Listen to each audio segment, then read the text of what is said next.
Romsey Mill. Yeah, that's fine. Do I have that? I think it would be easier if we did, yes, Yeah. so people can hear you. Thank you.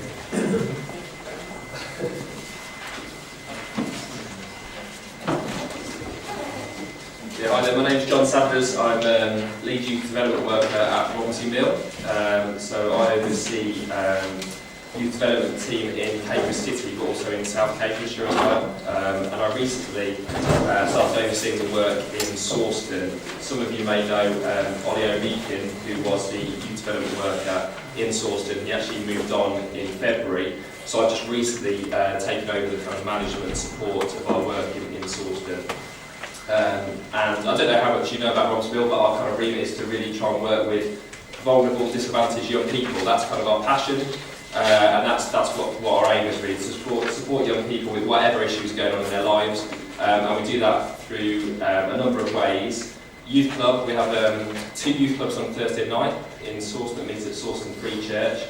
It was, in the past it's been 1 youth club, but actually because of some of the needs of the young people in the club, it was felt to actually support the young people better, rather than kind of just managing behaviour, it was better to split the club into 2.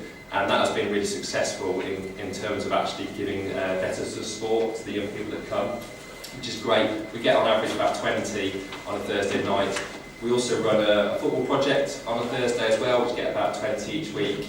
We are increasing our work in Sawston Village College, which is really exciting, and we're really developing good and better, I think, relationships with the school, which we're really pleased about, because we believe that it's important to support the individual in a number of different contexts, in the community and also in the school, and hopefully in the home as well, and family. So we've started running a uniform services group in the school, and we're also doing lunchtime detached, just meeting young people as we walk around the school and chat with them, and looking to also pick up some one-to-one support in the next few weeks as well. I've done a kind of report that if anyone wants to know more information about what we do, you're welcome to have one after, which just gives it a bit more detail. I would say that in terms of Sawston young people as a whole, we kind of work with about 60 or so each week, probably work with a bit more over the course of the year, and then a number of them will work with 2 or 3 times a week as well, because as I said earlier, it's about really trying to work with them in a number of different contexts, and whilst obviously numbers of young people are really important, and we want to work with as many young people as we can, for us it's all about the individual and each individual's needs and responding to them. So that will always be our kind of heart and our passion, is to support the individuals, but at the same time try and support as many as we can. Okay. Should we have to answer any questions? Yeah. Does anyone have any questions? Comments? In that case, I should say as well, sorry, just that we're really appreciative of all the different groups and the parish councils that fund us, and one other thing we did as well was a residential in the summer with SSYI's, Shelford and Stapleford Youth Initiative, where we took young people, 12 young people to the Lake District, which was fantastic. But yeah, we're really appreciative to all those that give us the money to be able to do it, so we'll do the progress. Thank you. okay, thanks very much. In that case, I'm moving on to agenda item 6, who's Evan Bridges, that comes to talk to us as our physical activity and locality coordinator. Hello everyone, so my name is Ellen Bridges and I work for South Cambridge District Council as a physical activity coordinator. For almost a year now, an initiative called Let's Get Moving Cambridgeshire. It's been public health funded for 2 years, and the idea is to try, my goal is to work with anyone. So the initiative is trying to encourage people to be active right on from early years, right up to older adults.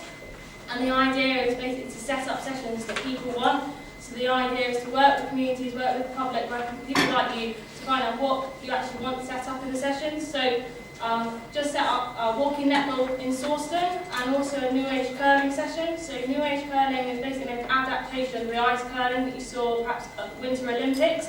Instead of the ice, it takes place normally sort of on a flat, sometimes a wooden floor or a flat surface, normally a village hall, or at Sawston we call it a Mill Lane Pavilion at the moment. I'm working with the OWL group, but the idea is to become a community session. Due to popularity it might have to move to the sports centre, but the idea is with New Age curling it's really inclusive, so it means that you can play sitting or standing, so it really attracts perhaps people who are older, and it's important to help people improve their strength and balance. I've got some flyers on the table. but also so can help set up anything really, so from running groups, walking groups. I know there's new beginner running group starting on a Saturday morning in Sawston that's been really popular, but perhaps if people prefer an evening group, it's something that I can help with. The idea is to make them sustainable, so working with groups who perhaps are then willing to take it on. Initially I can support for the first few weeks, but the idea is eventually that communities take the sessions on, so that if funding does stop in 2 years' time, that these sessions can still take place. I'm actually going to be at the Sawston Village Fete on the 3rd of June, and I'm going to be doing the New Age curling then. I've got an outdoor floor mat, so if anyone fancies giving it a go, come along then. Hope the weather will be good, you can try it out. But yeah, it's just really to let you know about the initiative, and if anyone wants help getting new sort of groups to help people move a little bit more, that's my role. So, any questions? Does anyone have any questions? Okay, in that case, thank you very much. Now then move on to agenda item 7. I must apologise for this sort of electronic noise going on in the background. I hope you're not finding it too disturbing. We're trying to find the source of it, but it's in the room somewhere. It's not outside. Well, I'm pretty sure it's not me. Yes. Anyway, I apologise for that. I think we'd better carry on with the meeting. So, the local police I saw. Yes. You'd like to come up and say a few words? Okay, Chris. Well, I saw you earlier and it sort of shrank down.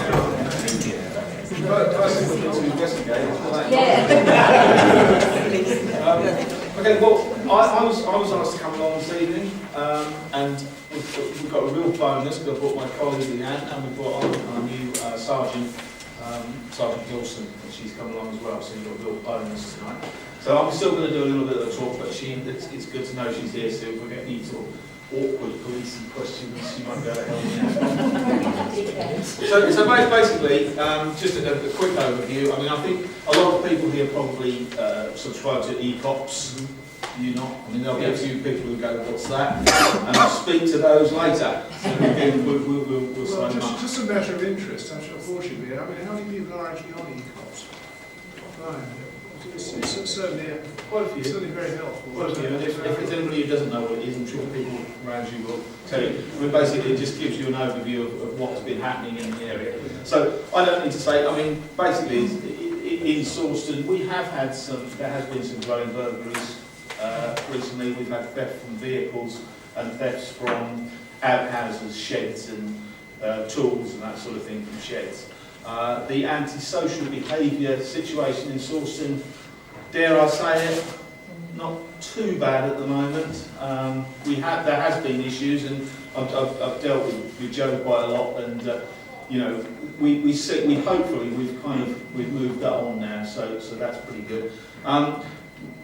Regarding what the police are doing at the moment overall, we've just completed a major review of how we work, and South Cambridgeshire, we are going back, hopefully going back to a sort of a neighbourhood policing, but not as it was, and it's going to be more where we're going to establish where we're most needed. It's kind of would you sort of evidence based, isn't it? Yeah, basically Yeah. what's happened is we've gone through a policing review, sorry, No. We've had a policing review which resulted in a restructure, if you like, which has encouraged, it's basically around trying to get more officers on the front line, so they're accessible when we have 999 calls and the emergency calls.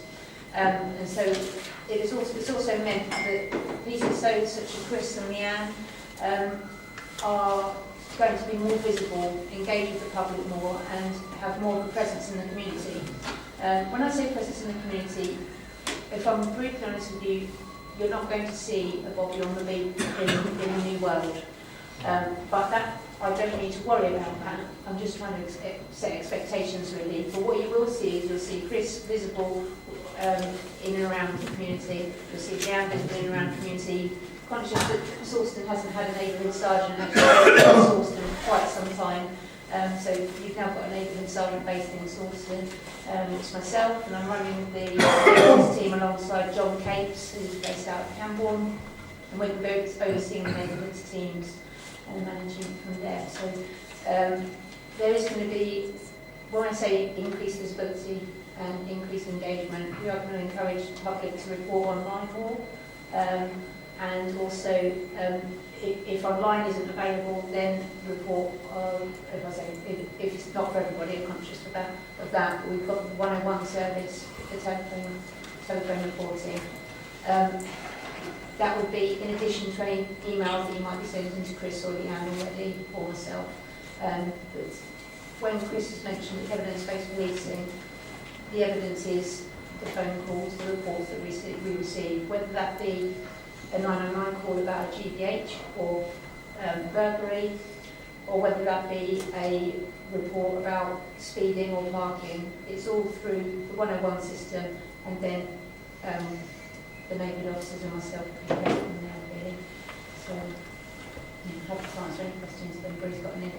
But I'll hand back to perhaps hand back to Chris. From our point of view, we're glad that that we are going to be allowed to be more visible, because we've never really gone away, and I think Joe and Kevin, they do still see us, and we are still in touch. We've never really gone away, but we haven't had that close contact that we had sort of 6-7 years ago when I started 11 years ago actually, would you believe? We haven't had that close contact, but we're hoping that we will bring that back.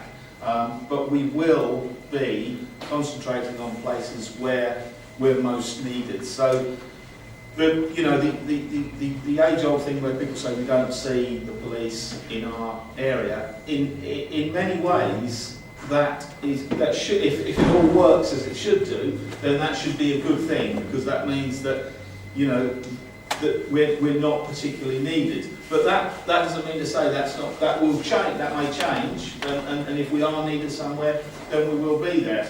But if you see a huge police presence in your area, then that's because there is a good reason for it. Because something there, So if you don't see us around so much, that's the reason. But that said, you should see us more under the new review. It's local policing review. It's a DLPR. But we're still, our priorities, are possibly different now. We're prioritising on modern day slavery and child sexual exploitation and things like that, which don't necessarily always impact on the general public, and of course burglary, which is still in South Cambridgeshire. In South Cambridgeshire is still comparatively low compared to other places, but we have had burglaries in Sawston quite recently. We've had attempted burglaries, we've had business burglaries and theft from vehicles, and theft of a vehicle, not one of the other things, isn't there? So if somebody had their house burgled, someone taken the keys and taken the car, which was later recovered, but nevertheless it's still not a good thing to happen. But we're trying to, that's where we're trying to come back to this more neighbourhood-based policing. That's kind of it, really. Do we throw a question? Well, the last two speakers, nobody had any questions? That's it. One question.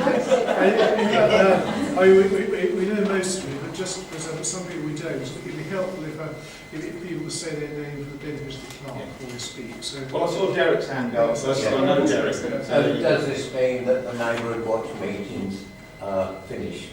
The quarterly panel meetings. The panel meetings. The panel meetings are currently under review, whilst the engagement plan is basically is agreed at a higher level than, unfortunately, our level. And that's to make sure that there's continuity across the board as to what we're doing across the force and also across South Cambridgeshire. Basically, the main change, really, from our perspective, is that we were in the south, we had Cambridge, South Cambs, East Cambs, Huntingdon area.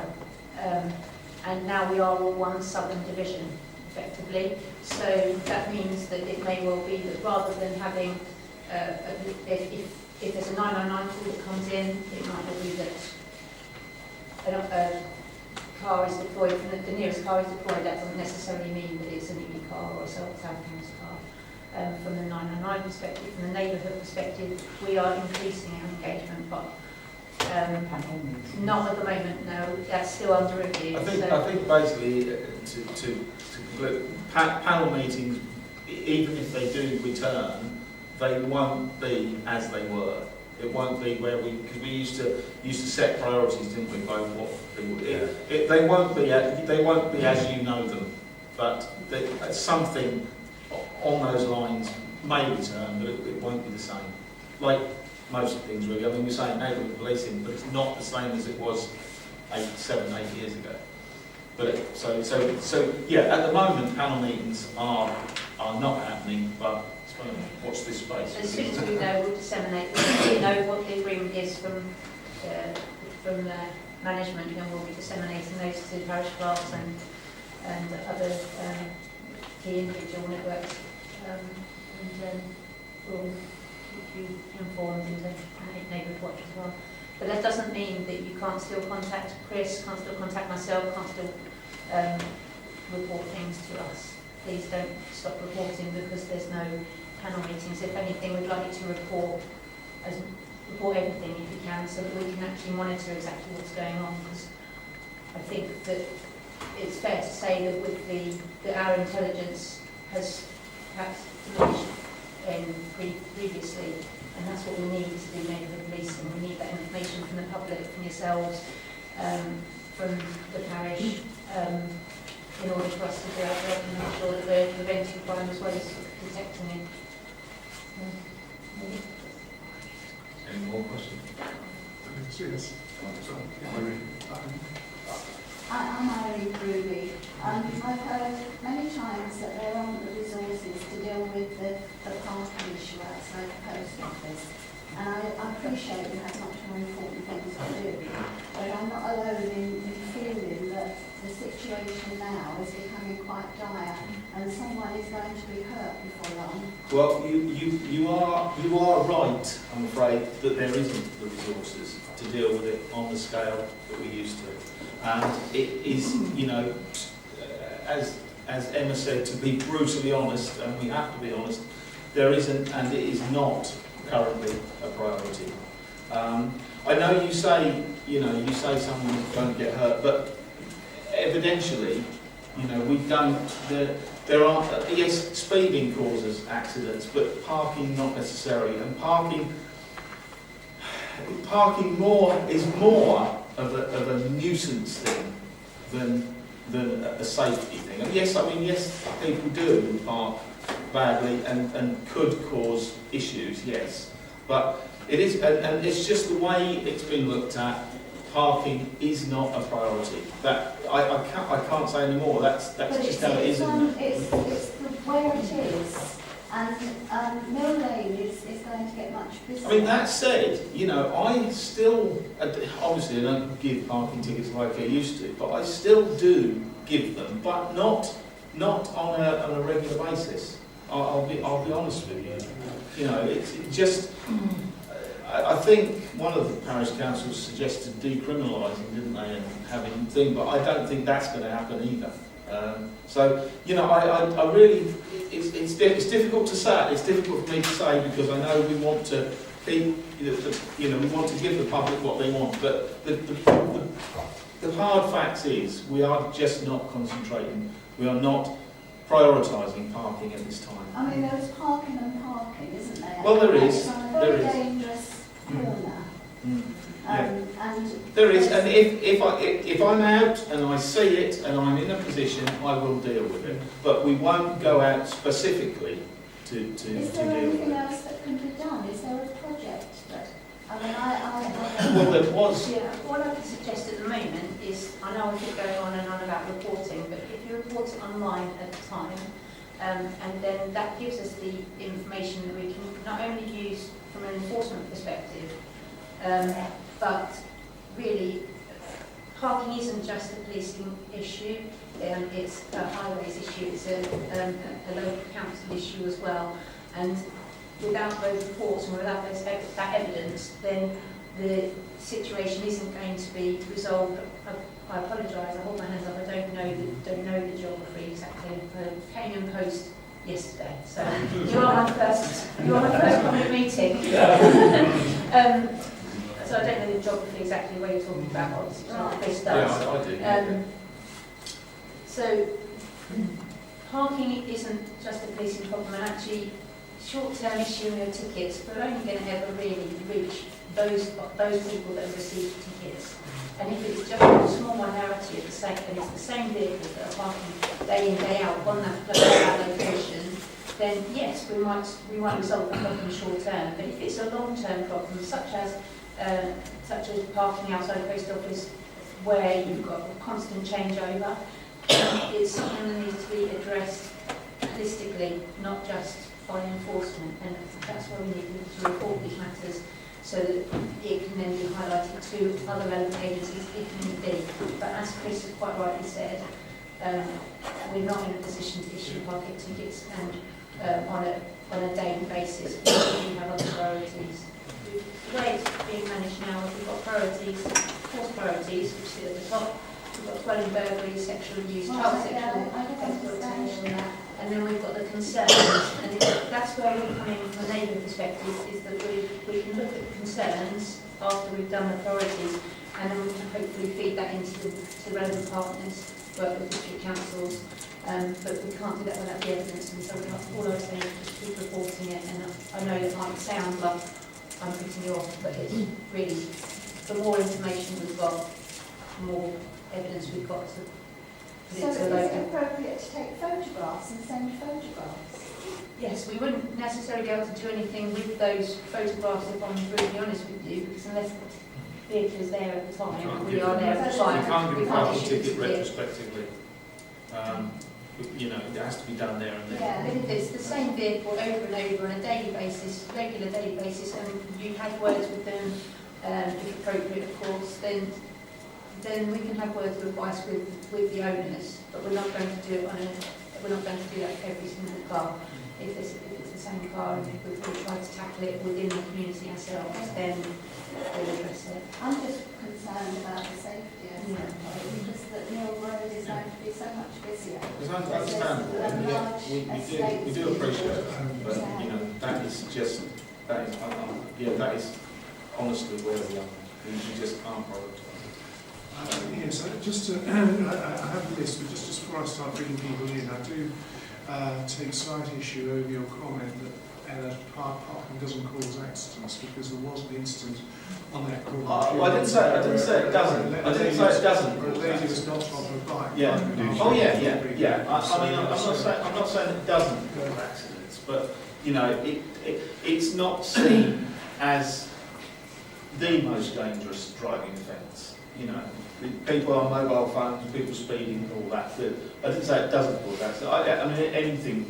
You know, I couldn't say that. How would I be able to say that? You know, but I'm just saying it's low priority as it stands. Right, I have a list here. So Brian, Ray and Rob, Councillor Newell, Councillor Matthews and Councillor So, Ariston, sorry. as I live fairly close, on the doorstep, actually there's some parking there around the post office this morning. There were 3 police cars and 6 police and the Channel 4 camera crew at 5 o'clock this morning. Yeah. So they do turn up. Sometimes. Good point. That was in relation to, you probably may have already heard, unfortunately, an issue at the post office whereby there was a break-in. Yeah. So the new, sorry, if anything, the new system does work on day 2. But, Well, what I was going to say about the parking is the nature of the problem is because people know that they can park without consequence. Almost everybody that wants to drop something off or pick something up at the post office parks as close as they possibly can, and they know they can do it without less or penalty. And I think for me, from 3-4 years ago, where you occasionally had a posse who would go out and ticket people. And Yeah, I that did, and I was part of that process. Yeah, and it had an effect. It had a quelling effect, because people thought, well, actually, I might not do it with impunity. I might get a ticket. But now, yeah, it did, and it would again if we had the resources to do that. But unfortunately, we don't. Sorry, I'll just bring them with. Hello, my name's David Lindsell. I've lived in the village for a long while. The congestion in the high street, where businesses have deliveries from transporters, possibly 2 at a time, blocking the entrance to the chemist, and by the side of the keep left sign there, so that people have to go the opposite side of the keep left sign. I brought this up with the parish council.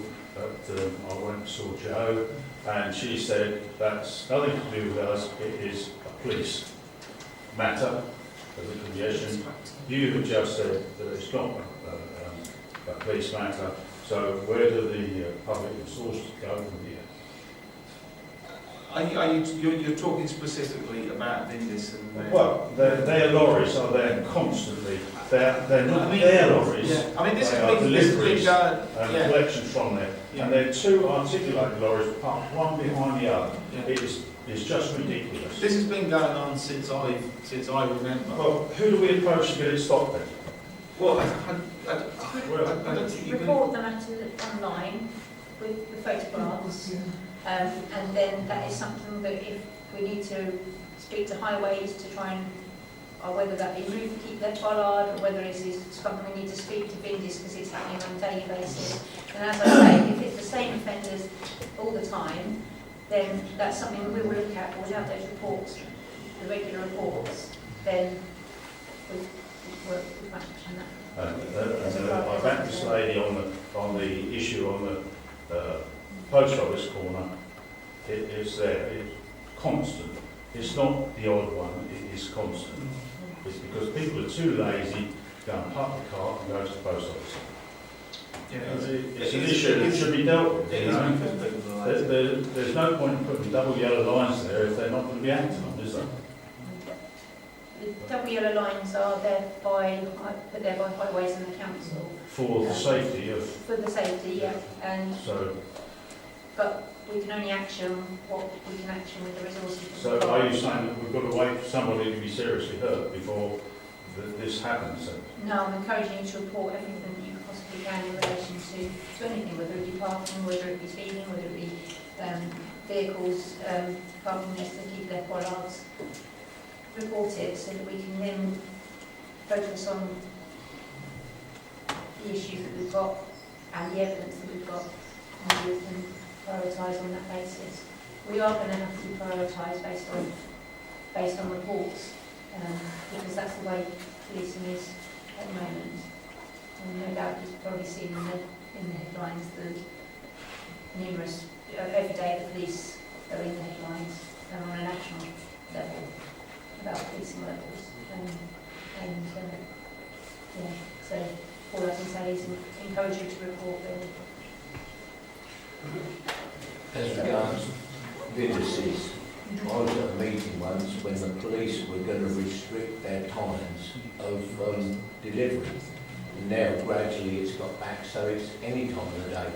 Okay. If They were going to make them deliver their vehicles at certain early in the morning, off-peak periods. okay. But it only lasted about 12 months and then they were back to doing what they're doing now. Okay.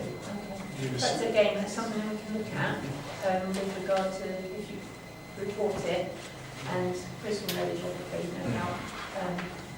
Then we can, that's a good suggestion that we can do. Yes, the parish council also had a dialogue with Vindis about a couple of years ago, before my time as chairman. And then there was various suggestions that were made. One being to park on the right across the high street by the Greyhound rather than there, but that never seemed to take off. It only did about 2 or 3 weeks, and then I think the problem is that vendors don't actually control the drivers. The drivers come in from wherever and bring vendors employees, so it is quite difficult defending vendors. But we're very happy to have that dialogue with them again. And if anything, what we just said in relation to it being individual drivers, if it was the same driver every day, then we can attack that. If it means that we need to liaise with Vindis, then we can do that. We can liaise with Vindis. But we do need the reports in order for us to be able to pursue the matter, so please do report it. The trouble is, with a lot of these problems, they just revolve round and round, and no, it works for a little while, and then it goes back to the same old, same old. Yeah. Same with the double yellow lines outside the post office. Yeah. And that's the same. Neighbour watched me, we've brought it up countless times, and they've always said they're going to do something about it, and nothing's been done. Okay. Now it's as bad as it's ever been. Yeah. Well, as I say, please report it, and then once we've got, if it falls for a bit, then we'll see a reduction in reports, and then if it increases again, then we can look at those reports again and look at whether or not what sort of action we can take in relation to them. This reinforces the importance of the neighbourhood watch meetings that we used to bring these things up.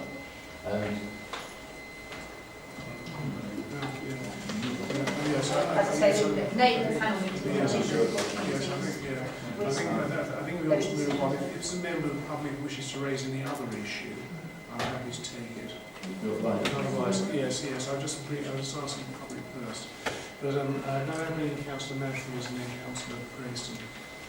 Thank you, Chairman. Can we please do anything about misuse of blue badge card people? Well, we're some still on parking then, aren't we? Yeah, but it's still the same thing. I mean, a lot of people are using the badges. They're not theirs. They're probably their fathers or. I'm aware of that. That would be something that would be really reported to the county council, who are the ones that issue the badges. So I'm not saying don't report it to us if you see the incident happening there and then, and we're there, we'll deal with it. But if it's something that's an ongoing matter and you've got information and intelligence, because the county council are the ones that oversee the issue of the blue badges, I would suggest perhaps contacting them with the contact details. I think we're in the wrong county, but that's a problem. And the second part of my question is that you keep on saying, report it online, report it online. A lot of these people don't have the facilities to report it online. So how are you saying that they get in touch with the police or by phone? Yeah, we've got it phone online. The only reason I suggest one online is because it's so quickly, for those that do have internet access to your smartphone at the time, access to your laptops when you're at work or at home, on your PC. If you can type an email, then you could online reporting form really is quite straightforward. For those that don't have access to the internet, then it's the 101 telephone system. Either way, you should get a reference, which will be provided to you by either the call operator or by the online system, and then you will have a reference at that point in time for you to keep. Also, we can connect those references. We can link those references.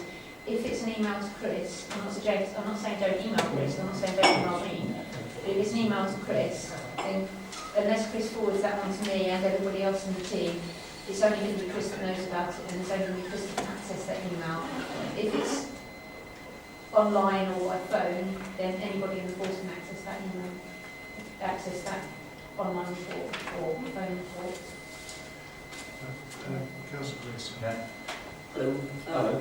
Very much understand that your resources are very stretched. You don't have as much pay as you used to. You did mention that driving burglaries are a fourth priority, and you also mentioned that burglaries are actually relatively low here. I've got your four stats here. South Cambridgeshire has the second highest burglary level in Cambridgeshire. what exactly is being done about that, especially considering the post office has been hit twice recently, and of course there have been the high-profile burglaries of homes, 3 were hit in one night, and as well as what can you do about it, what can we do about it? Or what you could do, what do you mean as a homeowner? As a community, what can we do about it? Yeah. I mean, what you as a community can do about it is obviously, just continually review your own home security. Derek mentioned Neighbourhood Watch. We do still have Neighbourhood Watch, but that's a way of it's a matter of looking out for each other, because unfortunately, I guess it's not a perfect word, we'll never stop burglaries happening. I think it's fair to say, isn't it?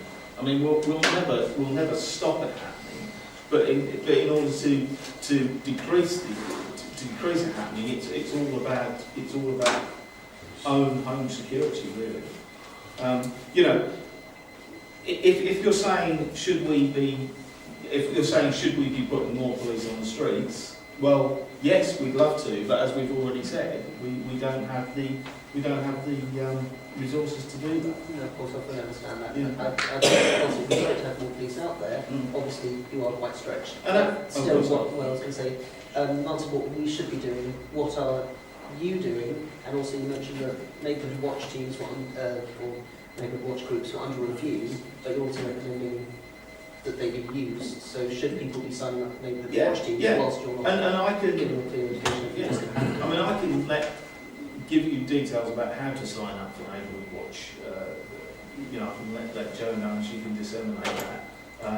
There's still With regard to, sorry, just jump in. No. I think you've got 3 different questions there. We've got the first question is what are the force doing? The force has got, it is a force priority, and every day, every morning, we've actually got 3 force meetings that happen daily. 7 o'clock meeting, 3 o'clock meeting, an evening meeting, ready to task night turn. And that meeting happens at a force level and also at a local level to address dwelling burglary, CSE, modern day slavery, sexual abuse, domestic abuse, the key force priorities, and they are discussed at force level. And so if there is a spate of burglaries, which you mentioned that South Cambs is showing as the highest level, second highest, that may well be because we did have a spate of 9 burglaries in Water Beach, not a few months ago, for which an offender was caught and charged. I'm also very conscious that we had a small series of burglaries sitting down to the south, coming into this area, but we didn't reach Sawston and we didn't reach the south Trumpington area back in March, and we've also had a number of, as Chris alluded to, what we call car key burglaries. There has been a couple of burglaries in Sawston, there's been some burglaries in Fulbourn. So what the force are doing at force level is they address that. Where are we having these spates? What we do at the local level, so at Southern Division level, patrols are set for the response constables, but also for the neighbourhood officers to be aware of the local crime trends. And so officers will be tasked to patrol in those areas and also provide reassurance as well as deterrence.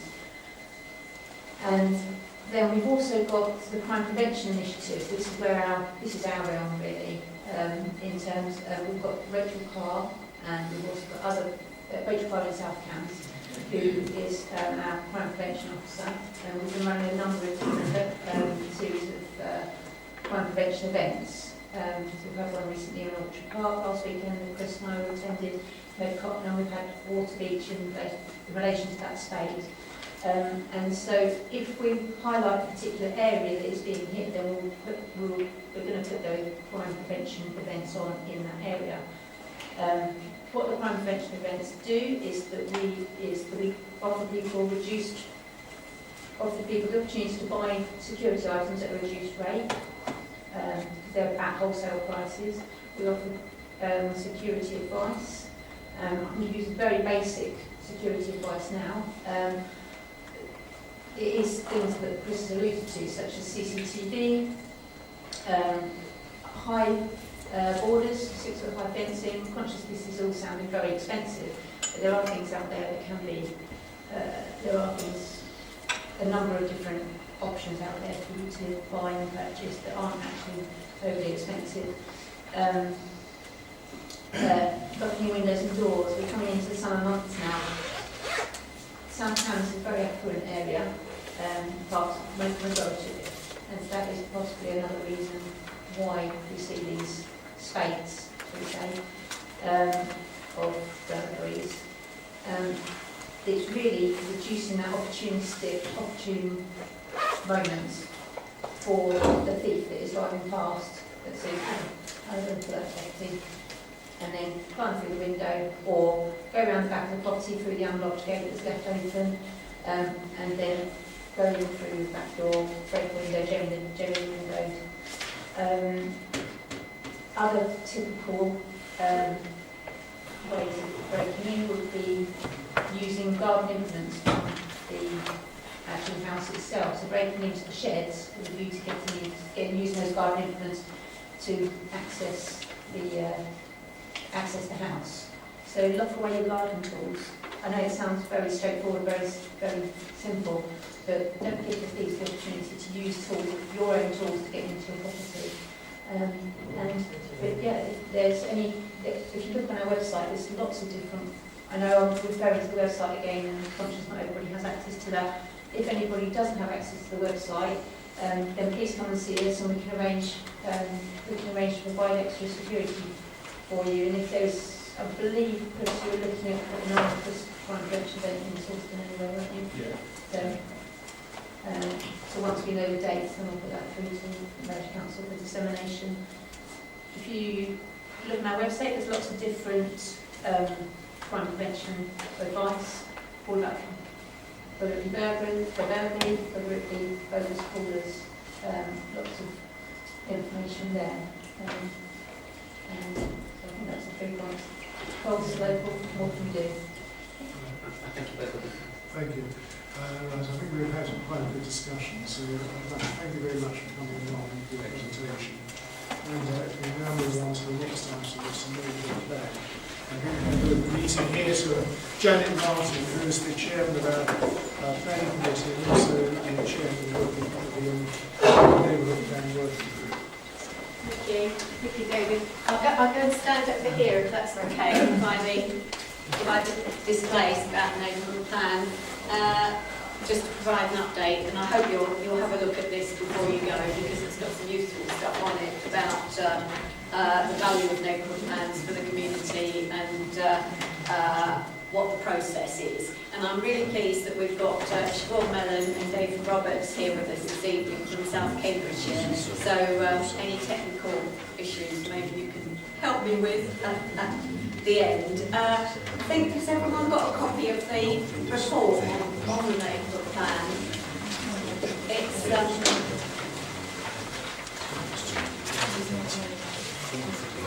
Yes. Sorry, can we have one meeting, please? At the back. Thank you. Okay, so just to briefly skim through some points on my report. Sorry, Jen, I don't think we've got. Are they at the back? Yes, there are copies of that. Thank you. Well, that's one up with the rest of the team. All got copies, but they Parish Council. I'll just wait while Kieran gets that together. Found it. Two pages. It's 2 pages, yes. So you might have. Anybody else? Everyone in the audience will have one because they're attached to their paperwork, so you've got one. Thank you. Thanks, Kieran.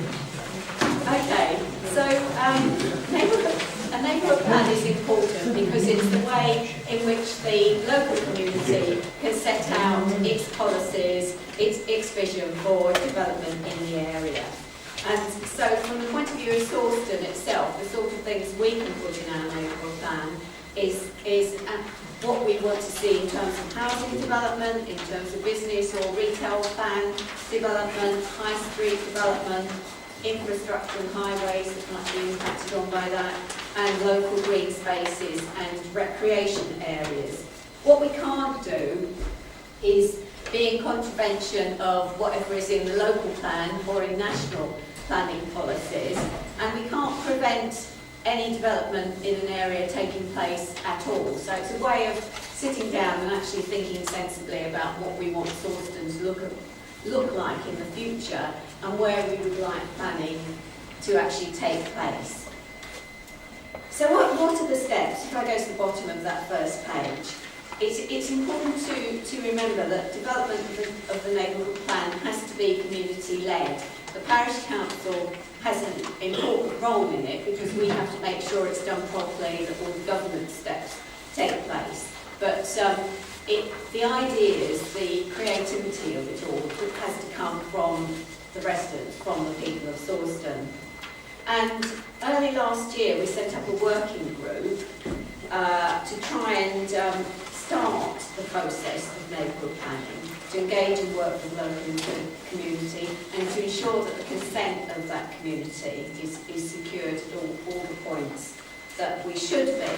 And this group has been meeting regularly over the year and has included representation as well from parish councils of Baberham and Pampisford. This is quite important because of the potential development that is taking place on the Baberham-Sawston boundary, and also because when you come into Sawston from the south, quite a bit of what you see first of all, the Sawston Trade Park for instance, is actually in Pampisford, so it's important to have those links with them.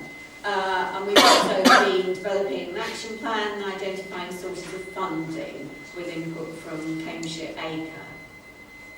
The first step in developing a neighbourhood plan has to be to designate your local area, your parish boundary.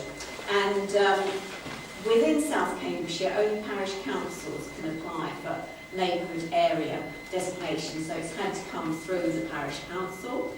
And we've been having the discussions, as I say, with Baberham and with Pampisford because we need to know what their proposals for their boundaries are at the same time.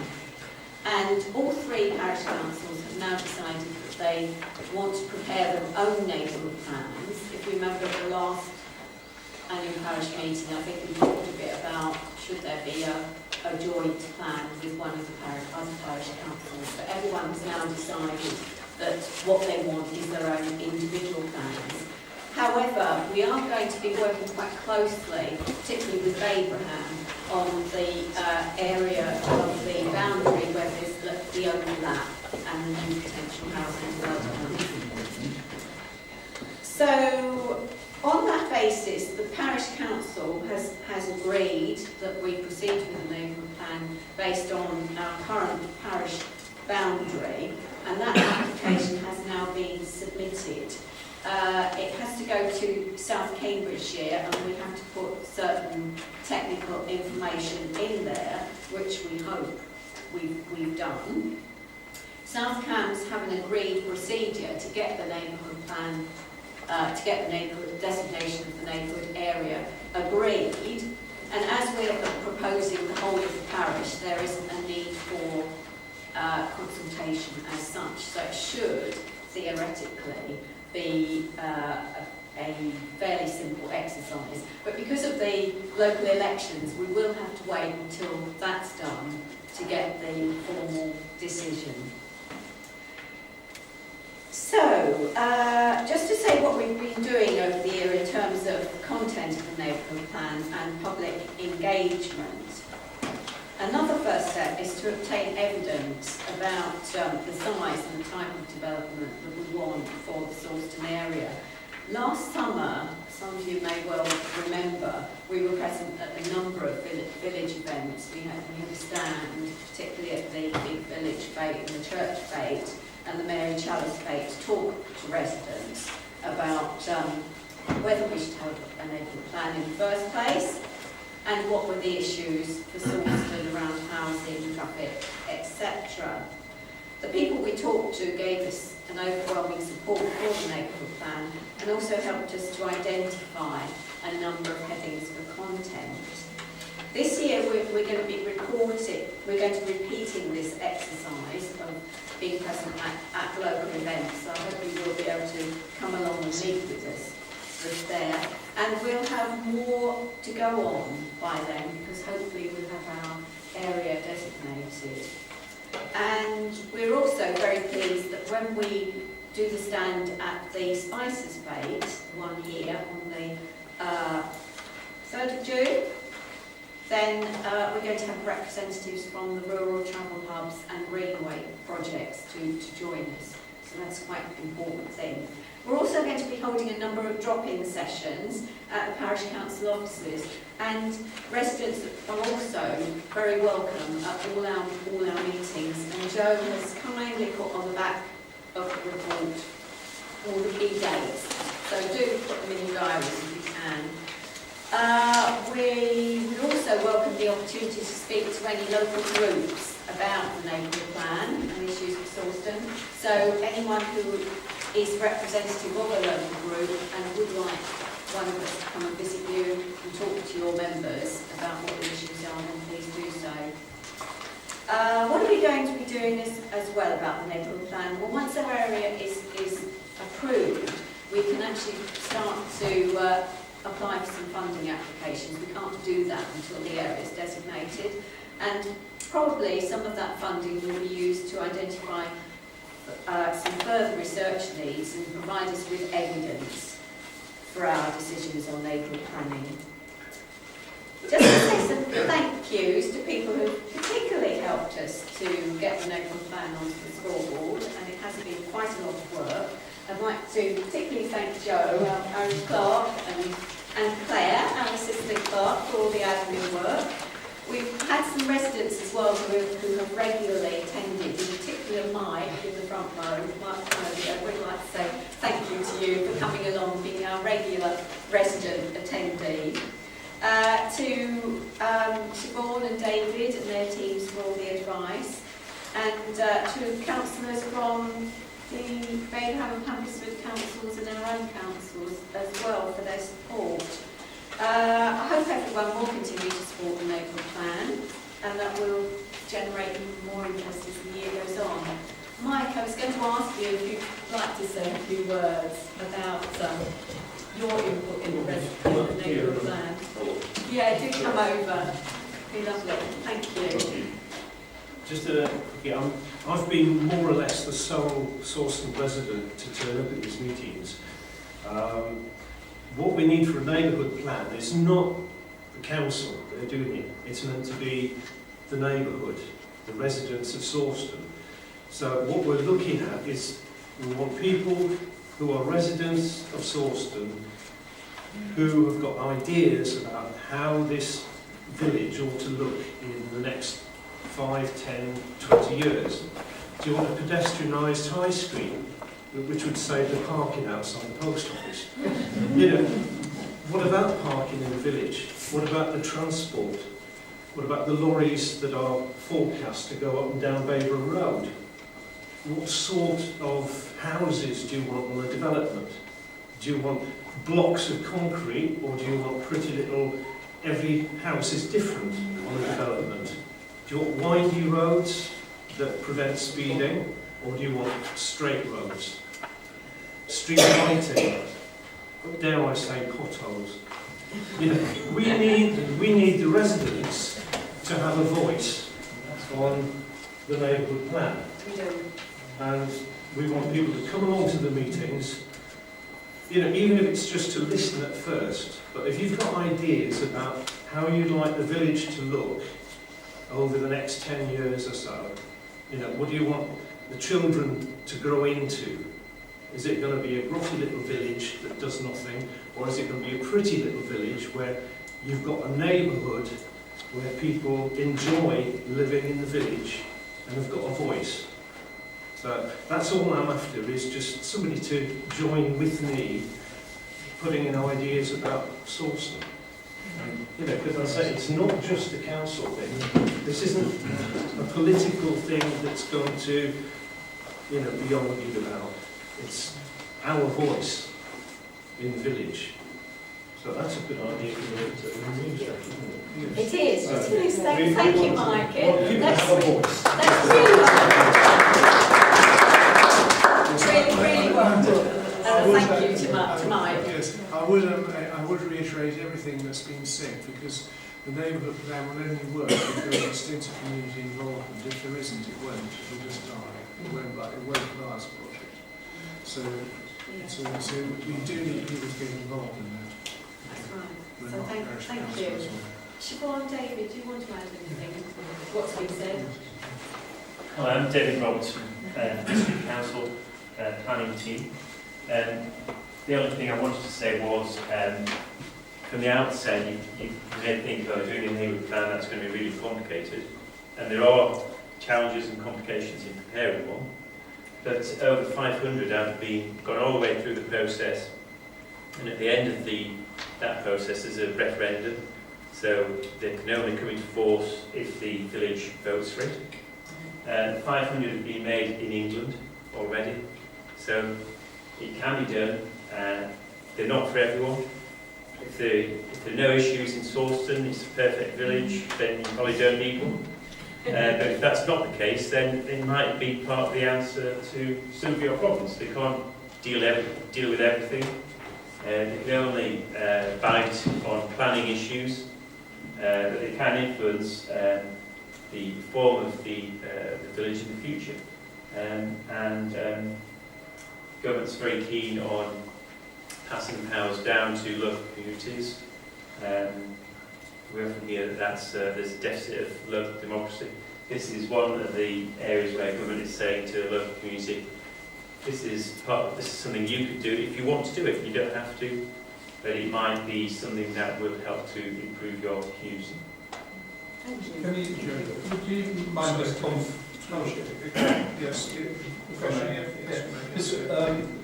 One of the things that always struck me about neighbourhood planning is that for many of us who sit on the parish council planning committee or full council when planning matters come before us, is that all we get is a recommendation or the ability to add information to a planning application.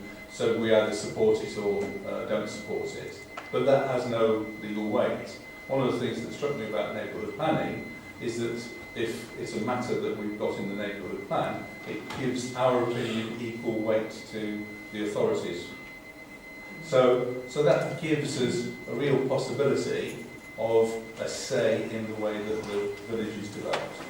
And it's really just add to what Mike's already said. If we want additional control over our own future in the village, then this is a great way to do it. I mean, I think that's an important point, because a neighbourhood plan, unlike the village plan, which I know some people here were involved in quite a few years ago, does actually have statutory force. Although it can't disagree or overturn any policy in the district local plan, below that, and the policies it does have the same statutory force as you would have in a local plan. So applications are tested against those policies in the same way as they are against an adopted local plan. Yeah. Okay. Okay. Any other questions? Questions, comments? I'm just looking at the timescale of it, and it goes to sort of 20 years. Now, 20 years, it says so on your paperwork. I'm just thinking that in 20 years I'll be 45. What is being done with regards to the neighbourhood plan to ensure that the younger people in the community will have their voices heard and how they want the community to build up around them and the neighbourhood to be developed? Well, as I understand, as I understand it, there's a situation rather similar to an adopted local plan, because the local plan, when it's adopted, will run to 2033. But it will be reviewed every 5 years, and I would suspect that we would have a similar mechanism for doing the same with the neighbourhood plan. I mean, clearly 20 years is a ludicrous length of time for a plan still to be in place, and there will be issues, for example, arising when new local plans are adopted or modified, where there could well be inconsistencies between the two, so updates will be necessary during that period. Yeah. Yeah, that's good. And to answer your question about what we're doing to involve young people, I mean, what we need to do is involve all sectors of the community, so that includes young families, the elderly as well. And it was why I raised the issue about if you're a representative of any groups or organisations and you'd like us to come and talk to you and get your ideas about the neighbourhood plan. It's not just about expecting people to come to us at the drop-in sessions or the meetings. We really want to go out and meet with people as well, so we can get their input. So if anyone here has ideas, and I'm sure we'll be doing some brainstorming with Mike about, in particular, involving schools. I mean, someone's mentioned maybe we should do something at school fates, you know, that kind of thing. Open days, whatever, you know, we can be involved in. So that, but those sort of ideas have to come through the residents and through the group. It's not something that necessarily I can impose on people. Yeah, if anyone's got any teenagers doing geography at the local village college, perhaps they could suggest that they want to play a leading role in the neighbourhood plan. Well, yeah, any projects of that sort. Yeah. Or even train as planners. Yes. Any projects of that sort. Anyone who's interested, you know, I would urge you either to come along to the meetings or contact Joe, and we can set something up. Yeah. Okay. Are there any further questions? Okay. Thank you very much for coming out. Would you mind if I take these back with me? Yes. Thank You may not see these in the open door events, because they're, as we discovered last year, they're extremely unaerodynamic. And you'll see there's a slight tear in the right hand one, which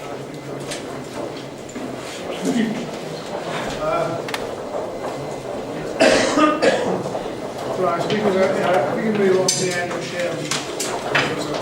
Circulated every household resources, so hopefully we'll have a chance to see it properly. I won't bother to go through it item by item, but I know anyone has any questions, I'd be very happy to answer them.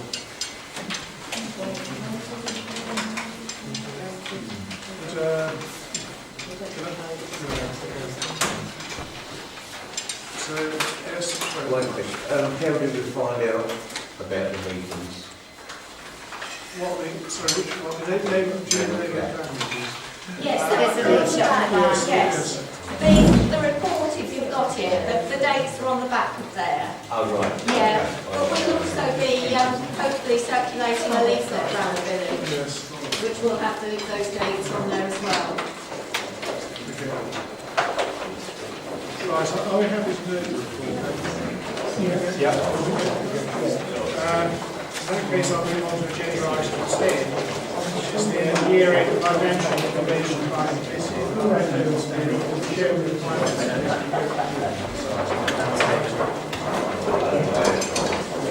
Yeah, so hopefully everybody has a copy of the sheet that says Sawston Parish Council year to 31st March. This is a summary, the unaudited version, but a summary of the financial situation by committee as at the end of March. Similar to the document we gave last year, it shows what the budget was for the financial year just finished, what the actual result was, the differences, and then some explanations about what those differences have been. As you'll see, in most cases, the picture is of an underspend and an increase in income. Obviously, there are some things like pavilion hire and cemetery fees that we can't budget. We can't build a budget on the basis of a high level of cemetery fees, so we have to go for to put in a low level in the budget. But then, it just depends through the year how many we get. So, and we also had an unexpected refund for a gas bill we've been chasing for years. And then the other thing to show is that the Recreation and Open Spaces Committee spent quite a lot of money this financial year on the new multi-games area on Milton Way and a new tractor. And so it doesn't show in the budget because it didn't come out of this year's money, but we had planned to spend that money using some of the money that had been put in reserves in previous years. And the overall underspend at the end of the year goes into reserves. Some of that is planned, so we set aside finance and general purposes, for instance, to set aside some money towards the possible new pavilion. We've been doing that for the last couple of years, so when we do a set aside, that effectively shows the budget as being underspent, but then that goes into reserve so it can be spent in future years. Any questions on this? Are there any questions? Are we happy to move the report then? Thank you. So we move on to agenda item 11, which are councillors' attendance record, which has also been circulated, and that again is for information. Thank you. Are there any questions? Are we happy to move that? Yeah. Okay. And update by county councillors, and the county council report, I think I've certainly got to do again. So, yes, you want to I'll give a brief overview of what has happened over the last year. Very shortly, briefly, is the council, as everyone knows, didn't have an overall majority the previous 4 years, and last year the Conservatives gained power and never had the overall majority, which is helping to get things moving again.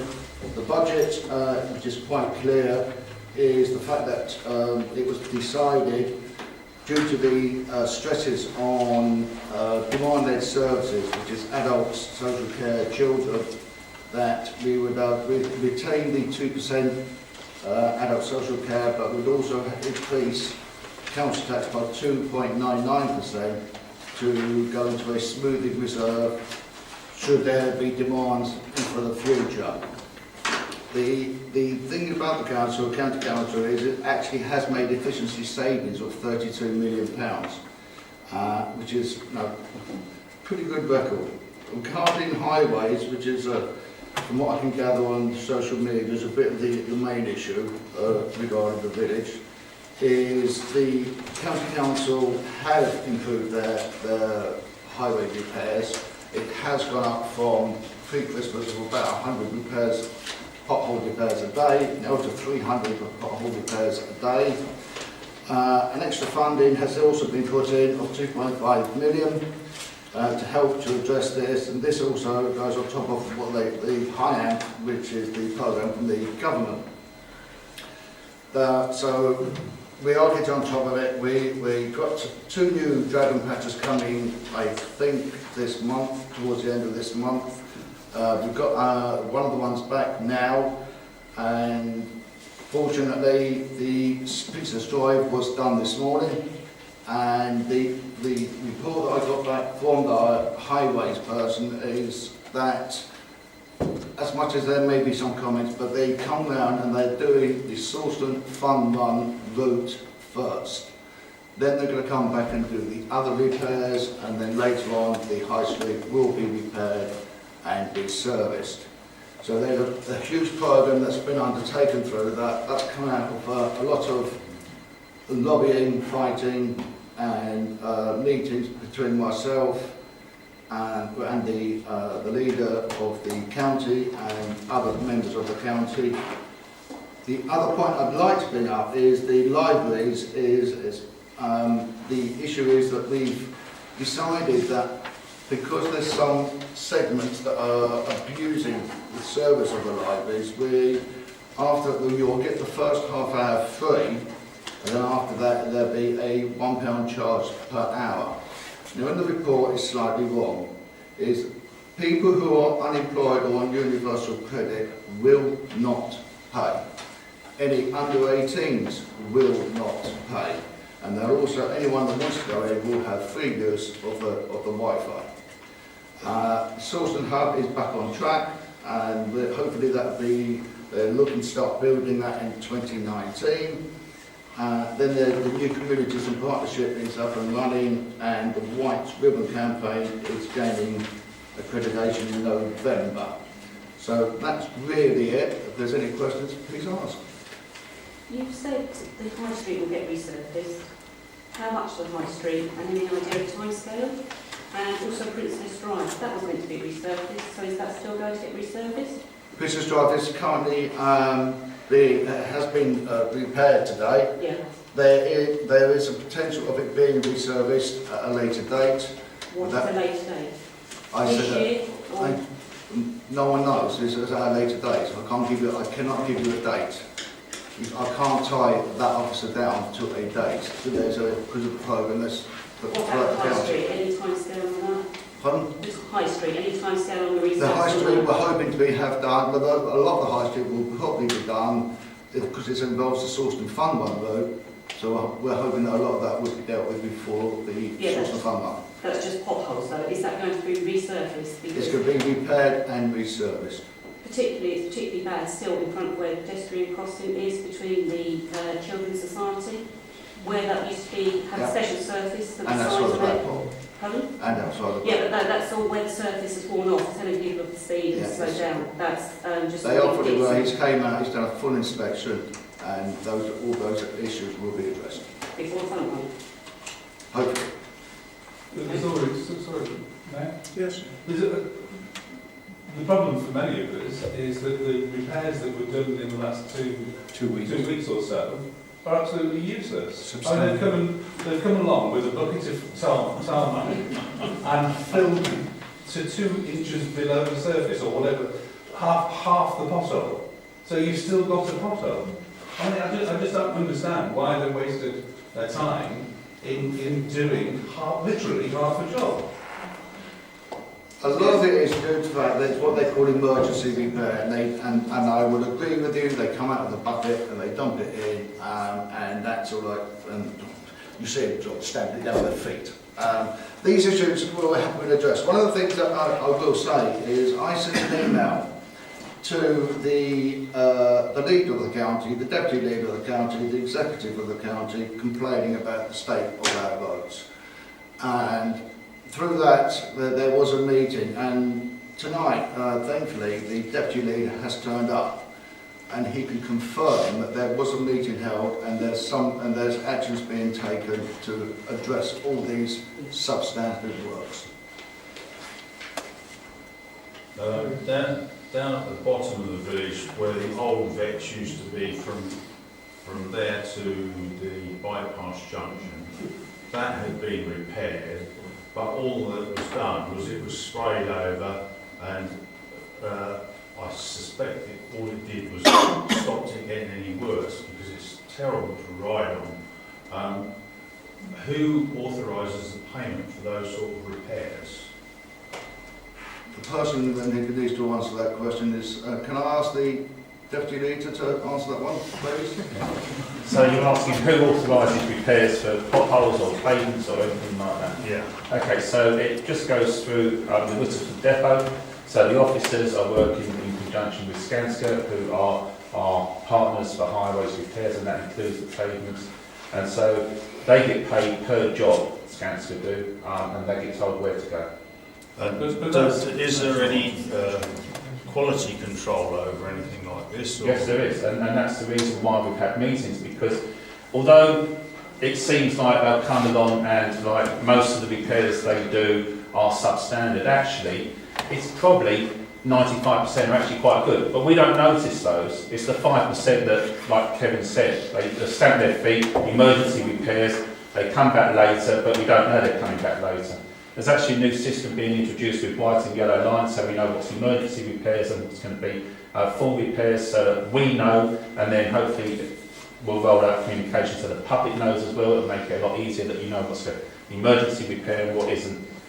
Just to put something in perspective for pothole repairs, the whole of the last calendar year we had reported to us and we filled in 5,500 potholes. So that's January to December. The first 3 months of this year, we had over 9,000 reported to us. So, you know, we don't have teams sitting there doing nothing all the time. Our capacity is our capacity, and we have to use it to the best of our ability. This winter really was very, very severe. So we try our best to get out as soon as possible. Sometimes it means there's some shoddy repairs. They will come back and do better repairs. The trouble is they can't leave it until 12 weeks or whatever they could do because it's so bad. They have to come along, do the best they can as quickly as possible, move on to the next one that's really bad, do it as quickly as possible. Meanwhile, there's another team coming behind to do the better repairs. That's not always obvious, but that is what's happening. So, are we paying twice for the same repair then? No. So they're not paid for the first inefficient repair, not No, paid until... they're paid something to do a quick emergency repair, and then they're also paid to come along and do a proper repair. We cannot leave that emergency repair not repaired. If people are damaging their wheels and claiming compensation, we have a statutory duty to actually go and do something about that as soon as it's reported and things. So we try our best. If we can do a proper repair straight away, we will. But you've got to understand we have a programme, a running programme all the time. We only have certain capacity and we try and fit it in. We don't send someone to Wisbeach and then someone to Whittlesford. They work in areas, and so we do our best to do what we can with the resources. Yeah. But if you're going out to do a repair, surely it is better to do a repair so that you don't have to go back, so you're not using your resources twice to do the same job. It must be more cost effective to do a proper job rather than a sham job and then having to go back and correct it. No. and I'll tell you for why. It's because you can do a quick emergency repair a lot quicker. And we have so many of them to do sometimes that we need to get out and go around. Otherwise, we're spending far too long doing emergency repair there, and that one's still sitting over there for days, and cars still going over and buckling their wheels and things. So sometimes we have to go around and we just have to do things as quickly as possible. And another thing that isn't always obvious is we have told our partner Skanska, let's have some common sense here. If you're filling in that pothole properly, that one over there, when this one was reported, that one wasn't too bad, but that one is quite bad now. They're not actually, it's not in the programme to do it, but sometimes they've just got a little bit of extra, they'll shove it in there for now, and then they actually report it by the council to themselves to come back and do a proper repair on it. And they're the ones that sometimes people think, oh look, they've repaired that. Actually, it was never on the programme for repair. That's just common sense. Let's try and do something quickly and get it on in the programme to do a proper repair later. That's not always obvious either. What is a proper repair? There are some holes in the high street, particularly opposite the junction with Mill Lane, in the post office there, and they're filled on a regular basis. They're not getting a proper repair done. They're filled, there's two particular holes that have been filled probably 3 or 4 times in the last 12 months. So why are they not getting a proper repair at all? Okay, well they are getting a proper repair. No, they're not. at They all. don't But still if you're asking me a question, I'll answer, okay? So they are getting a proper repair, but sometimes underneath, the structure of the road is just so badly damaged that actually the proper repair that's done on the surface is not binding and holding underneath. And that's when you've got to strip the road right back and resurface. Sometimes the roads are so bad that actually you can make it look very nice on top, but what's happening underneath is it's just falling away and falling away. So what's happening with some of our roads. Why are they not learning then? If they're doing it 3 or 4 times the same hole in a year, they're not doing it properly. They never seal around the edges like they've done at the top of Recriminations Avenue. They're literally coming along and packing that in there. That is not a proper repair to do it on a regular basis in that manner. Okay, so I'll just repeat that they're doing what they're asked to do, but sometimes that proper repair that they are doing isn't holding because of the state of the road. Why are they not learning from it? Well, they are learning in so much as we know that some roads need resurfacing. So that has to go into the resurfacing agenda, and we have to do that when we can. But if what do you want us to do? Just leave potholes and say, right, well, we can't actually repair that properly because it's just going to fall apart in like 3 months' time, so we'll just leave it. That's not what we're going to do. Right, Councillor Neal. I just think, although I hear what you're saying about underneath the surface and deterioration there, that then after it happened, it's been repaired, it can sink again and all of that thing. But what we've witnessed in the last few weeks in Sawston High Street is a man with a bucket come along and fill a pothole not to the surface of the road. So there are half-filled potholes where there were deep potholes before.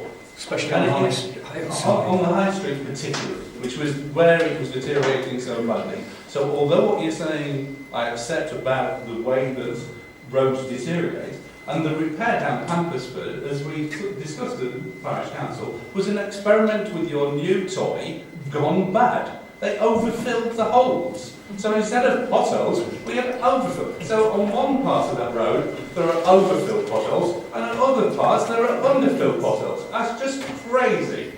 Okay, so if I may answer, Chair, my speculation on the High Street is that, as far as I'm aware, the Dragon Patch is going to come along and actually do the High Street.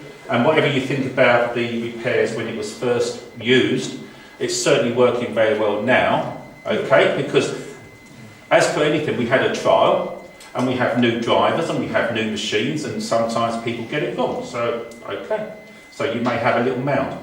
I'd rather have a mound than a pothole sometimes. Anyway, the machine is working well now. I think we can see that down Princess Drive, because I went to see it this morning as well when they were doing it. My understanding is the High Street will be done by the Dragon Patcher, and I'm assuming that there was some emergency repairs done there, rather than spending lots of money doing proper repairs that then the Dragon Patcher is going to come along and basically scrape away and fill in again. So that's only me speculating, but I would imagine that might well be the case. How do you speak? Sorry, I didn't even know. Oh, it's Alan. It was just a quick one. You said that the emergency repair is obviously quicker than the other one. Just in terms of how long it takes to do an emergency repair in time, and how long it takes to do a proper repair in time, what is the difference? Is it days, is it hours, is it 30 minutes? Okay, I don't have the specifics, okay, but what I do know is that a proper repair is they cut out a square, okay, and then they obviously do the filling in. The other thing we're using now is 6mm aggregate instead of 10mm aggregate because it compacts a lot better and it lasts a lot longer.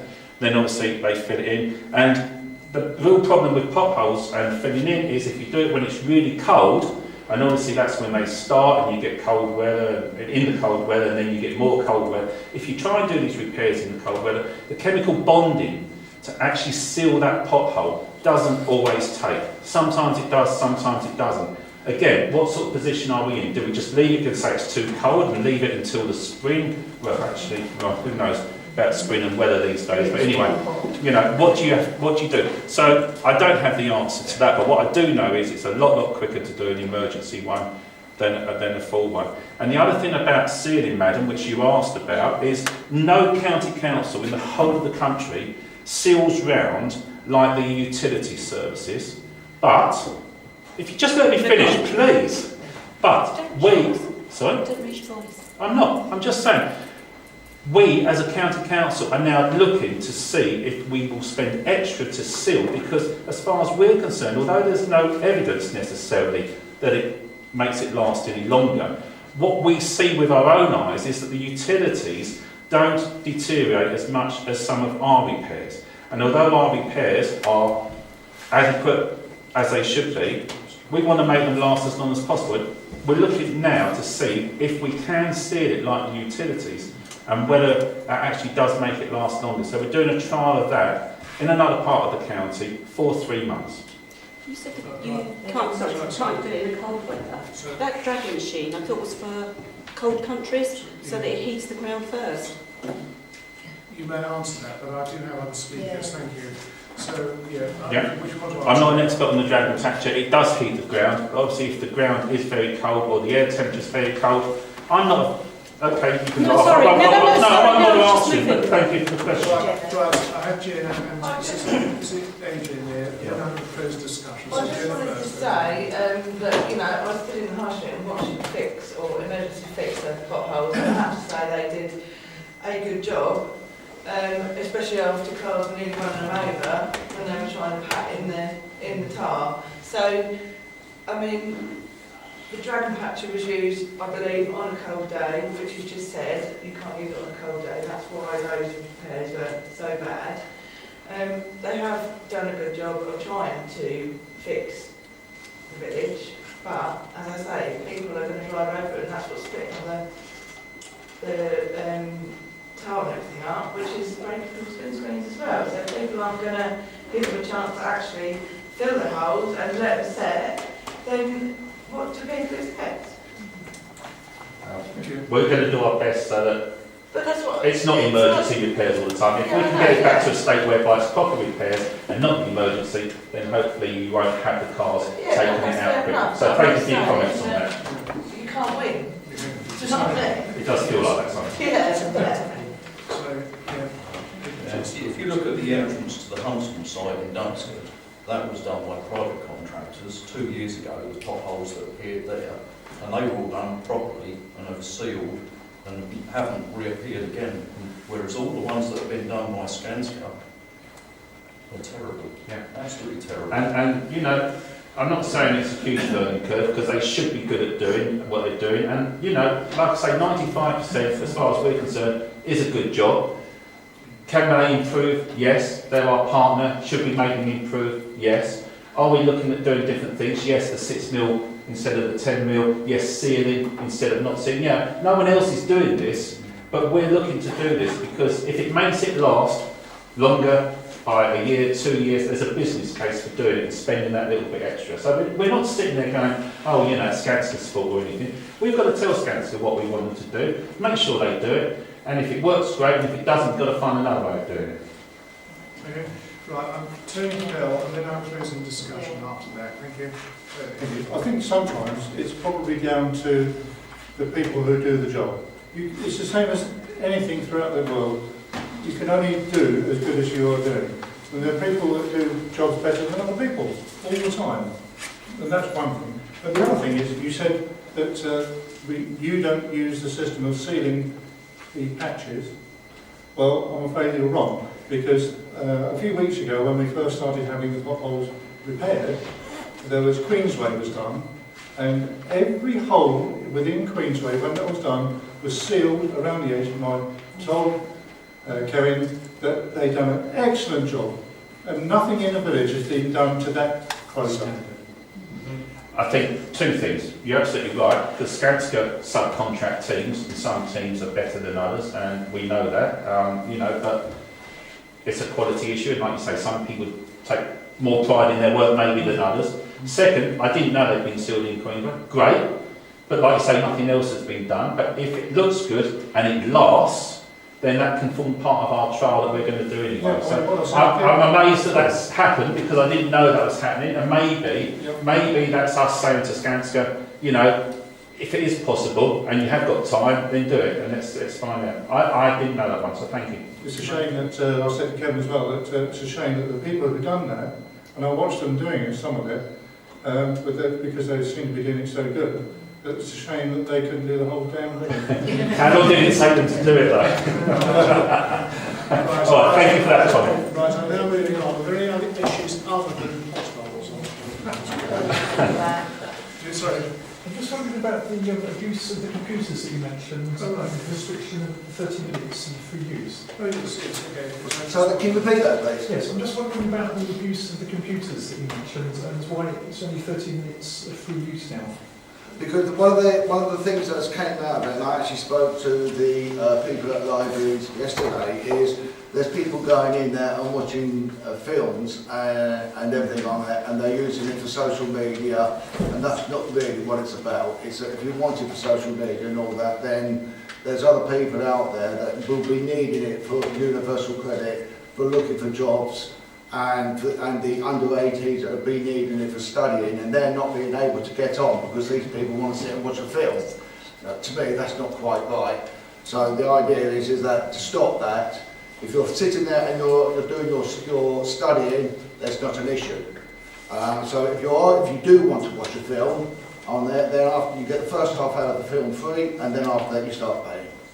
Well, I'm doing quite legitimate things. I've got a computer at home, and 30 minutes is just not enough time to do anything. In what way? You're saying, if it's like legitimate, if it's a legitimate thing, what I've been told is, if it's to do with universal credit, or if it's to do with unemployment, or if it's to do with anything positive, they will be, the term they use is they will use common sense. But if you're sitting there watching a film or doing social media, they will say you're 30 minutes up. They will work with you. Well, kind of like road traffic fines and things like that, which need replying to. I haven't got a computer at home, so it's only been 10 days' notice as well, so it's really stuck with my plans to work. Well, we announced that we were coming in, the charge was being introduced on the 1st of April. But as you can go in, if you explain to them, like I said, then they will work with you. Yes, okay? Sure. Okay. Right. Are there any other issues arising from the County Council report? Right, okay. In that case, I'll move on to the District Council report, which I hope everyone's got. It was emailed out to members earlier. I apologise for the lateness of it, but as you'll see in the report, I have included comments on our concerns about others in the garden community, and all the technical evidence to support that came through late on Friday evening, including a 254-page transport report, which I've tried to get to grips with in time. That is why it's late. So, just running down the page, first of all, the financial issues. As the law councils, we're having to make economies, and probably our biggest one has been merging our refuse service with that of Cambridge City. And I'm aware that there were issues early in the process, but I think, and please correct me if you feel that I'm wrong, but I think that certainly over the last few months the system is now beginning to settle down. We're getting good service from that, but there were issues at the beginning, and I won't pretend to hide that. One of the government grants, as with all councils, is reducing over the years, and one of the ways in which we're attempting to make up the deficit is through our own in-street housing company, which currently is contributing about 1.4 million to the council budget, and that basically is replacing money which has been removed in government grant. And as a result of that, we've not had to cut nearly as heavily as other councils that have not gone down this type of route.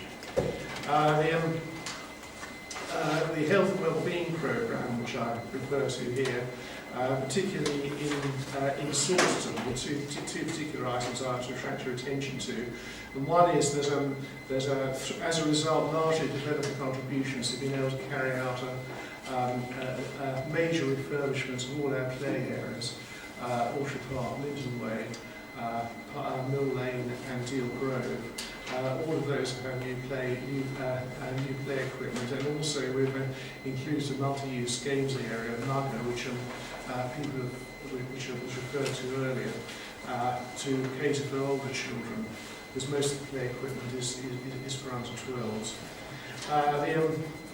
And a new development, which is at the moment is experimental, that we're part funding with the County Council, a social navigator at the end of the local medical practice, and their function is to try and improve the health and well-being of patients by putting them in touch with various community and voluntary services.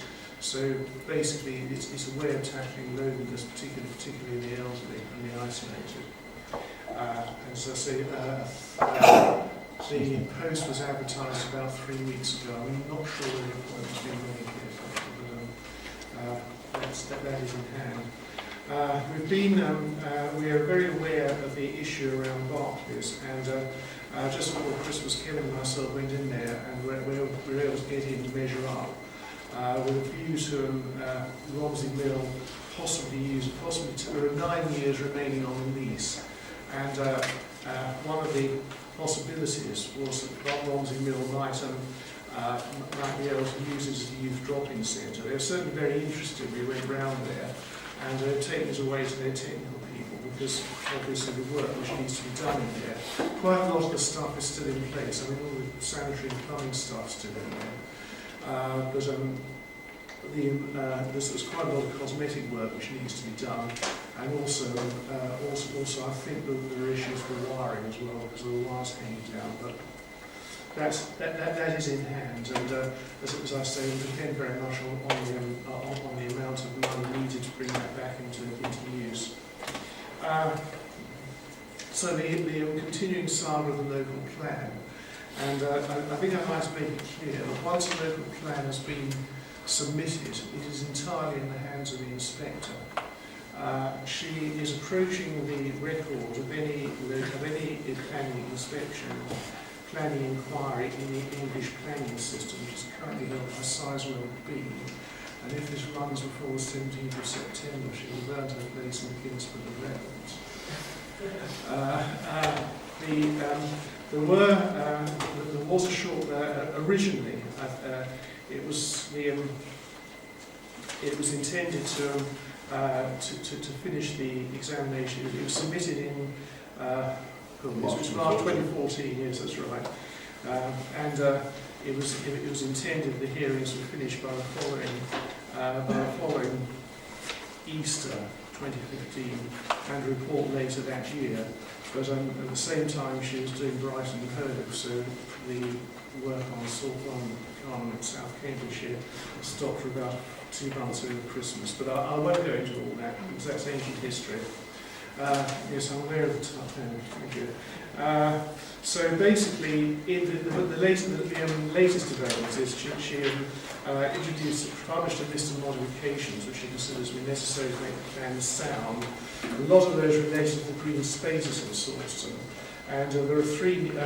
I published those in the January issue of Sawston Scene. But basically, there are 3 new areas which are receiving protection, which is Butler's Green, Deal Grove, and Chalice Garden, which are previously had no official protected status. There were no comments made on the 3 housing allocations in Sawston, but we've subsequently informed that the owners of the former Marley site have been unable to arrive at a commercial agreement with the other. There are 3 owners of this site. It's extremely complicated. There are 3 freehold owners, plus a number of leases on top of that. And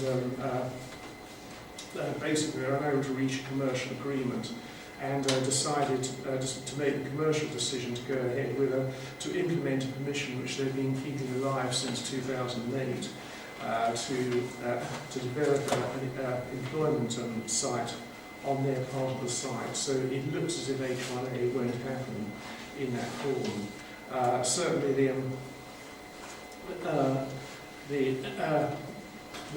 one thing which won't happen is now that there was one of our concerns about H1A was that the proposal listed in local plans would create a new access into Wakefield Avenue, and that of course won't happen now. So the combined authority, as people will be aware, there's been a major consultation on the so-called Cambridge South East study, which is the A1307 and A1301 corridor, which is the consultation ended at the beginning of April, and the results are currently being collated, so we don't know the outcome of that yet. We're concerned about the proposals for major developments to the south of Sawston, none of which appear to be coordinated in any way. And those are one has already received permission, which is the Sawston Trade Park in Parish. In addition to that, there is the Smithson Hill proposal for a major agritech complex, which was refused. We are expecting a major application from the Wellcome Trust, probably around September or October. The exact form of that we don't know yet, but it will involve development on the land on the opposite side of the 1301. And in addition to that, we also have a proposal just over the border in Uttlesford for a settlement of 5,000 houses near Great Chesterford. We are pushing for this has obviously put a huge amount of pressure on the A1301, the A505, particularly the McDonald's roundabout. And one of our concerns is that all of these have their own proposals for dealing with it, but there appears to be absolutely no coordination. And one of the things that myself and Kevin are pushing for is a formal cross-border plan to try and get some coherent planning into this whole area. I think that's becoming increasingly urgent. Transport. As members will be, as you'll be aware, there was a considerable concern during the early autumn about the fate of the 7A bus service when Whippet announced it's going to drop it. we pressed the county to give us a reprieve, and they found another operator, which is A2B, but it's clear that it can't continue to be run in its present form because its average usage is between 2 and 3 passengers per trip. And so discussions were held with the neighbouring parish councils to try and find a viable alternative. And the one we came up with, which was agreed, which was unanimous, was to run it to a Trumpton Park and Ride rather than Vagrant Park and Ride, which will go some measure to restoring the link to Trumpton, which was lost in the city centres, rerouted. And we hope that will increase usage. That service will start, it's actually started yet, but it will start very shortly. And finally, I'd like to express our not exactly congratulations, our appreciation of Councillor Matthews, who is standing down from South Cambs, and he served in total for 16 years. And whilst he was here, he was persuaded South Cambs to install lighting on footpath 11, which is the one between Leek Road and Church Lane. And also he initiated the campaign for the pedestrian crossing on Fragrant Road, which eventually came to fruition about 3 years later. Okay. So any questions, please? You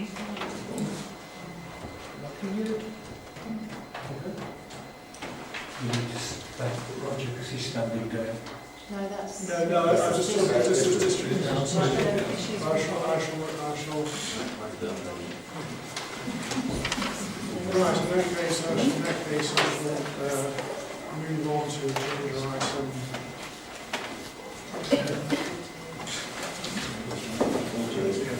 Issues of the public. Right, okay.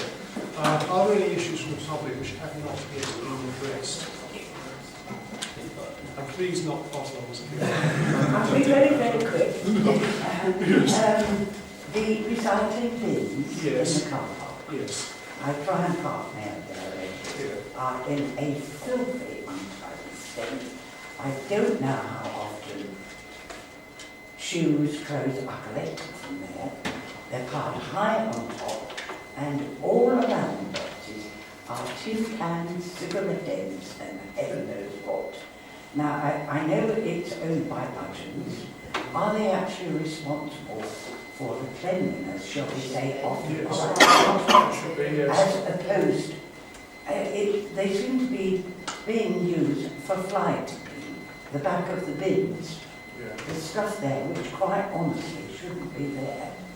We're very happy to write. It is a Budgeons responsibility. We're very happy to write to Budgeons to point out this problem and ask them to clear up that area. But they're not responsible for the quantity of stuff which is done there. Well, can't get in the hoppers, and so is piled on top of the bins. Well, yes, I mean, normally recycling facilities, they should be monitored, and if they start to get, as we had this issue when it was still controlled by the district council and the parish council, and if they're getting full, they should contact the recycling firm that comes and empties them, and have a, but it's up to them basically to have a relationship with that firm in order to make sure that the hoppers are cleaned on a regular basis, and so emptied on a regular basis. Remove what I call the fly tipping stuff. There are actually some chairs behind there the other week, furniture, stuff which just shouldn't be dumped there.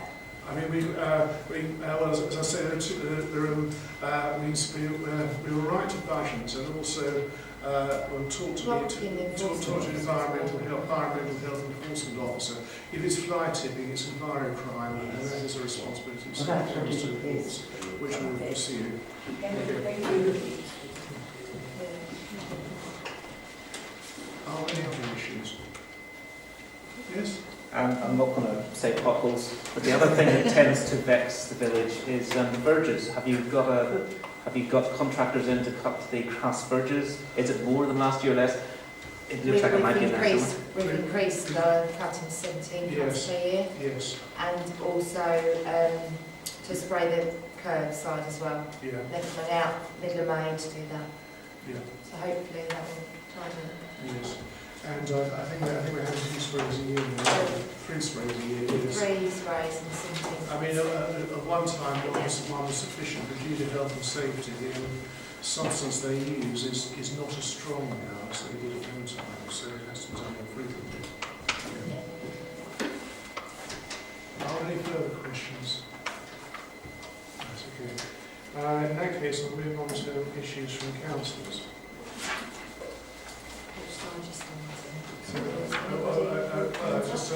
Wait, all right, I'll go around in order if you want me to. I've got no issues, I'm just looking forward to working with the councillors over the next 2 months. How long you got, David?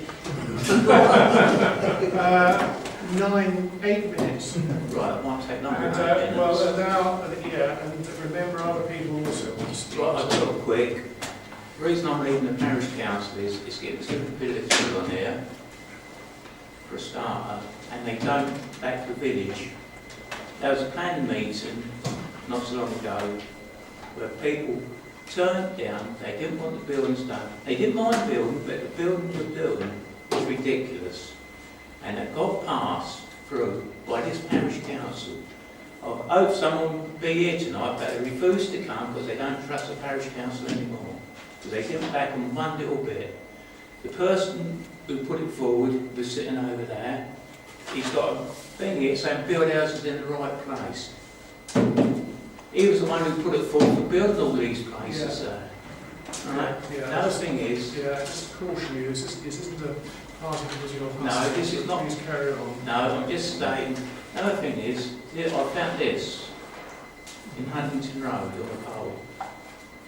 Yeah. Right? What is, for the parish councillors, what is the rules we made about putting things up on posts around the village? We're not allowed to. They get removed. Yes. They get removed. So why is the parish councillor putting these up? Well, I don't know We who do put put it it up. I mean, No, I'm parish councillor. Oh, right. Are you sure of that? Yes.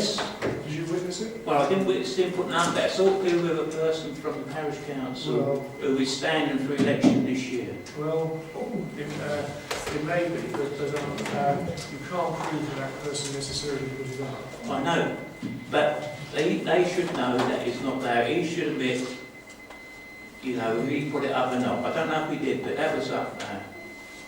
Another thing is on about the building to the side down Baden Road. All these lorries up and down, going through the village.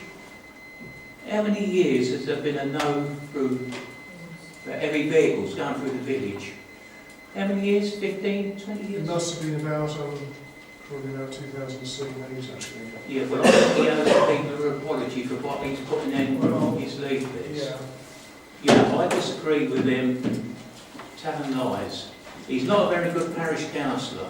Well, And I don't think he should be on the parish council. And that's another reason I'm back there. And that's what I'm going to say now. Yeah, okay. Thank you. I'll move on. Mark, no. Nothing to me, thanks. Yeah. Just one thing, I'd like to thank the people of Sawston who did support me when I was a district councillor before I stood down. Thank you very much.